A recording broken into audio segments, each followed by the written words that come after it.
What we're going to do in this film is have a look at the DS3 AED cabinet. Now the cabinet itself is IP66 rated. This is the main part of the cabinet, and this is also the back plate. So when you're installing it, you install the back plate and the mounting bracket, and then this will slot on top. So on the back plate, this can be designed to your personal liking. So any of the graphics up here we can make that suits you. So if you want your logo, your details on there, that's no problem at all. The cabinet itself fits onto the bracket, and round the outside here is a light. This light's currently green because it means it's active and ready.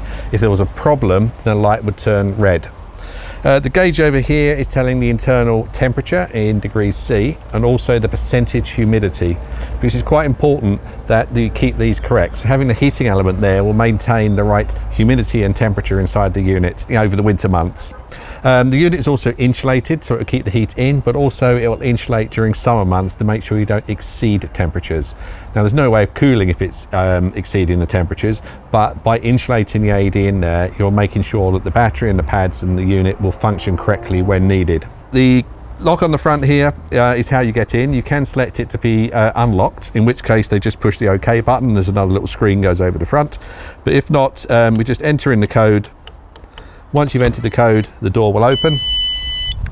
The alarm will sound to say it's open, and also the light around the outside that was green has now turned red.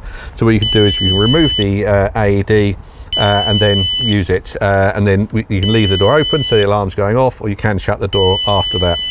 Other features in here are the set buttons. You can change the code. The code I entered there, 1234, is the default code that it comes with.